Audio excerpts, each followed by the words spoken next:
Having made his debut in the second DLC, Guns, Love, and Tentacles in Borderlands 3, Mancubus Bloodtooth has quite the air of mystery around him. By that, I mean we know damn near nothing about him. He is the proprietor of the Lodge on the planet of Xylorgos. He's been on the planet for quite some time and is very knowledgeable about it and what happens on it. He creeps many of the people who speak to him, and even they believe he is to blame for what's wrong with the planet.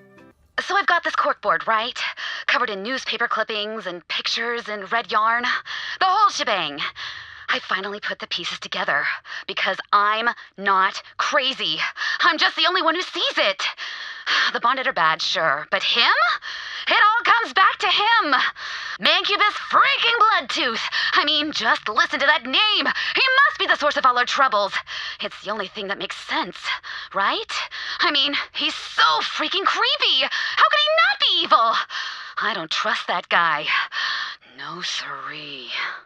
But he does share a similarity with the citizens of Cursehaven, and that's the fact that he is cursed as well. Unlike the citizens though, Mancubus is fully aware of how to cure his curse, though for whatever reason he hasn't. Despite many believing him to be evil due to the way he speaks and acts, his moral compass is actually quite good. One such example is that he takes a problem with one snake oil salesman claiming to be able to cure the curses of Cursehaven. Gather round, you poor unfortunates. Put a copper in the tin and I will remove your curse today. Yes, you there. What is your curse? Oh, my curse only has one cure, of which I am already very aware. But you haven't the skill to remove a toad's warts, let alone remove the curses of these fine, blighted souls. And yet, you take their coppers regardless. Nonsense! What do you know? I am sure I can remove your curse, fellow. Come closer. I would advise against touching me. Go about your day, fellows. Don't mind the mess. The vultures will be by soon enough. If there's one thing in the world he seems to be inseparable from, it would be his lodge. Also having just as much mystery around it as he himself, the lodge, as he consistently protests and claims, is a safe harbor from the outside world. But everything comes under one stipulation: you just have to pay your debts. In the town of curses, the lodge not only seems to protect people from that, but also the effects of Githyan and its cult. Even Eleanor herself tries to threaten him, but the powers of Githyan are severely nullified inside of the lodge. You dare to bar my entry? Do you have any idea who I am? Oh, I am well aware of who you are, Madam Olmsted. But I'm afraid your master's powers are quite ineffective on lodge premises. You insolent little... What? You're right. Who are you? I am but the humble proprietor. Now I must ask that you please leave. You and your kind are not welcome in the lodge. Very well, then. But know this. This is my world. Perhaps. But not this spot. Similarly, those who have already suffered the effects of Githyan's energy can reduce it when in the sanctity of the lodge. Welcome. I have been expecting you. Please do come in from the cold.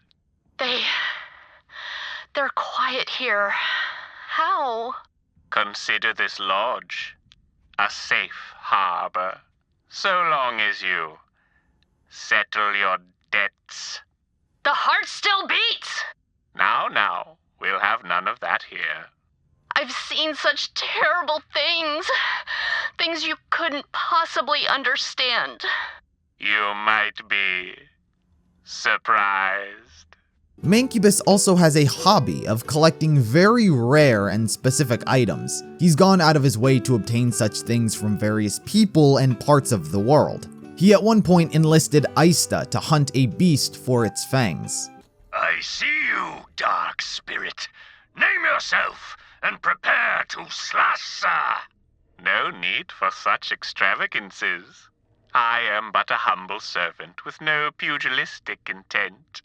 In fact, my interest is trade. So, no slash? Then what would you trade? Knowledge, in exchange for Kaif. I am told you are quite the hunter. I am. Wonderful. I seek the anti-Hydra Suknoth, specifically its fangs. You may have the rest, should you survive. Indeed. Well, I came here to hunt that very same anti-Hydra, but the foul beast has eluded me. Give me your knowledge, spirit, and I will deliver Suknoth's fangs. We have a pact, then. Excellent. He also obtains the Nibblenomicon, but probably the most shocking of all, the Lodge itself is capable of moving. Mancubus had taken the Lodge to Athenas to obtain a book in its library. He had met Maya here and traded her a night in the Lodge for the book. She agreed, and after her night was over, both he and the Lodge had disappeared. This place is intense, but I've seen my share of weird in the universe. One time, this hotel shows up on Athenas overnight, out of nowhere. Owner's super creepy, but he offers me a free suite for a night in exchange for some old books. Best sleep of my life. When I wake up, I'm on the grass in front of the monastery. Hotel's gone. Weird, huh? It is unknown why he is obtaining these items and what for, but he seems to have a very specific idea of what he's doing, so at the very least, he knows what he's doing. Speaking of the Lodge, Mancubus alludes that it's been around since, presumably, the beginning of time, and that there has always been a proprietor to accompany it. As long as there has been a lodge, there has been a proprietor. And there has always been a lodge.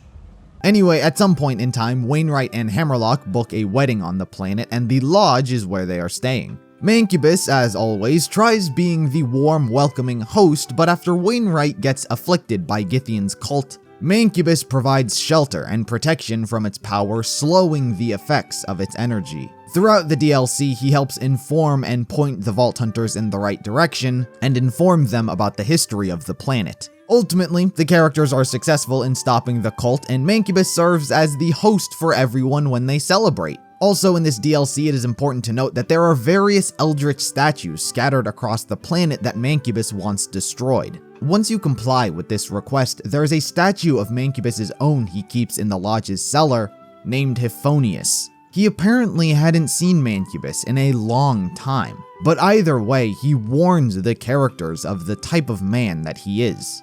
Someone you'd want as an ally, and not as an enemy.